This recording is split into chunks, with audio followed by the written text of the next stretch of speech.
So today, along with a lot of others, I am taking a little pause to remember the events 19 years ago from 9/11. So I've been asked to tell you a little bit about my story about why 9/11 is extra, um, I don't want to say special, but an extra time that I think about what happened.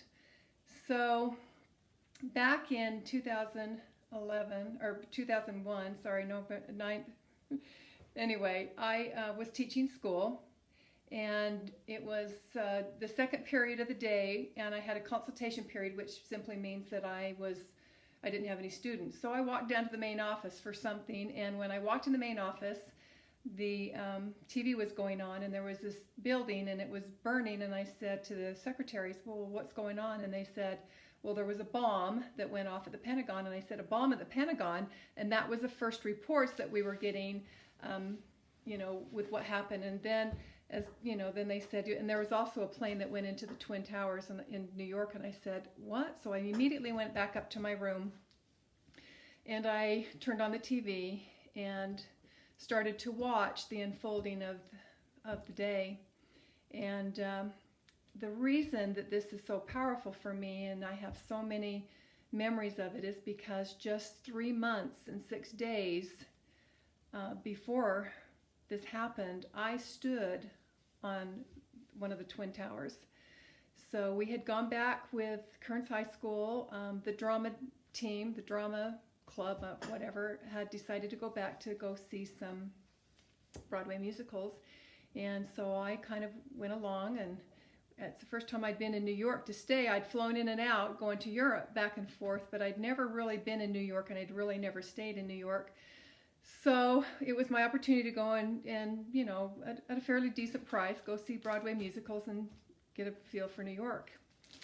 So the morning that we decided to go to the financial district is the day the rest of the group decided to go to Ellis Island and go see the Statue of Liberty. But we decided to do that in the afternoon.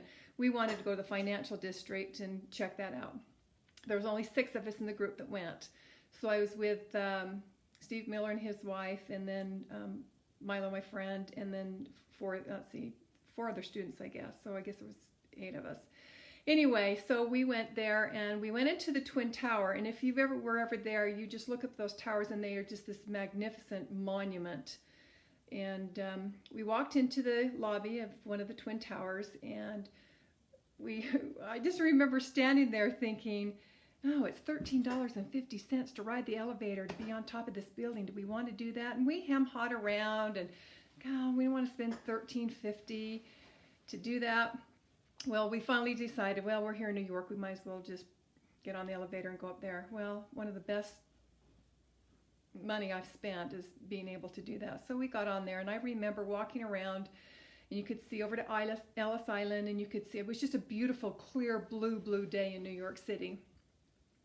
And anyway, so like I said, when this all started to unfold, and I just kept thinking to myself, being on those towers and just being overwhelmed with the fear. I mean, why today? Why 9/11, and why not the day that I was there? It just, your mind was, I was just overwhelmed with memories and whys. The other reason that this was so much of a hard thing is because during my first few weeks teaching in any of my history classes, I would do an object lesson. Again, it was a section, It's Time for You, and I do this object lesson where I would take a student from the classroom, and I would have them come up, and I'd play the scenario out, and I'd say, okay, I'm going to take a 6-inch board, and I'm going to place it on the back of two trucks, and I'm going to offer you $10 to walk across it. Would you do it? And they go, well, duh, of course I'd do it. And so they would do that, and then I would say, okay, I want you to look outside. And I was teaching in the business wing, and then right across the courtyard was the business wing. And so I'd say, okay, now I'm going to go ahead, and I'm going to take a beam, and I'm going to put it from the history wing to the business wing. And I'm going to offer you $10. Would you do it? And they go, no. And I go, okay, well, $20? And well, no, it's too far up. Yeah, unless they were a smart aleck and then they wanted to say, sure, I'll do it. Anyway, I'd end up, $1,000, and some of them would do it. They'd go, yeah, well, we'll go across it for $1,000. Then I would tell them, okay, we are at the World Trade Centers. And, we'd show pictures and everything. And I'm going to take this beam and take it from one building to the next building. Remember, you're 118 stories up. And would you walk across it for, $500,000? And they'd go, no way, of course. And then I'd offer them $1 million and $2 million. They wouldn't do it. And then I would say, if I had, and I would ask them when we started this activity, I'd say, who is important to you in your life? And they'd say their mother or their sibling. And I'd say, okay, so you wouldn't do it for $1 million. And they go, no, I wouldn't do it for $1 million. And I'd say, okay, well, you're on one end of the building, I'm over here, and I have let's just say your sister. Would you walk across the beam without even for any money? And they would say, yeah, I would do it.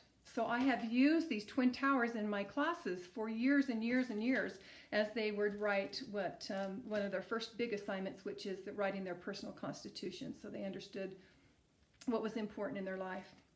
So again, as I stood there and I watched this whole thing unfold, I was devastated. I was just, it was like a, punch in the gut. And so shortly after I turned on the TV, the teacher that I was there, another history teacher who had gone back to had gone back to New York with us, came in the classroom. And what made it really surreal is when those towers came down, I was with the teacher that I had stood on the towers with. So that made it very, very surreal. Now, in the next few days, I wanted to make a point. I made sure the TV was on the rest of the day because I wanted the students to see and understand what this whole thing was. And of course, nobody knew who did it. I mean, everybody was taking responsibility. Nobody knew who did it. And I wanted them to just get a feel for, how the energy had changed as far as the United States is concerned. So I told them, I said, in the next few days, I said, well, first of all, I told them every time I fly back to the East Coast, those airplanes are packed. They're packed with people. And I said, and when I was over there in New York, again, just 3 months prior to this, those towers, those twin towers can hold 100,000 people apiece in those towers. And I said, but I want you to be aware that you will see nothing short of miracles as the days unfold. So if you remember, we watched, the next few days, it was, they were pulling survivors out 27 hours after those towers had fallen. And again, 18 days was the recovery. They tried to look for people for 18 days.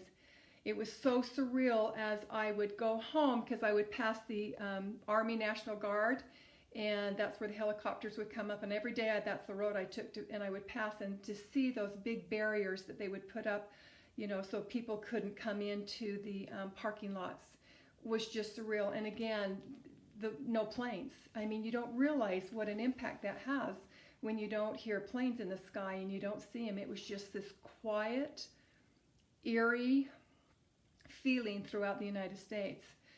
So again, I told my students, you watch because you'll see nothing short of miracles. And sure enough, you heard stories about, well, it just so happened that day I was late for work and I didn't make it in, or people that just came out of the towers, at a whim. You heard just tons and tons of stories. And again, those planes that were supposed to be packed they weren't at full capacity. So, just to look at this and just to feel like the United States was protected. So again, today I pause and I reflect with a lot of you with a simple prayer in my heart. Number one, for gratitude for those people who courageously lost their lives in 9/11. And the second one, to pray again for the United States of America because we need it right now.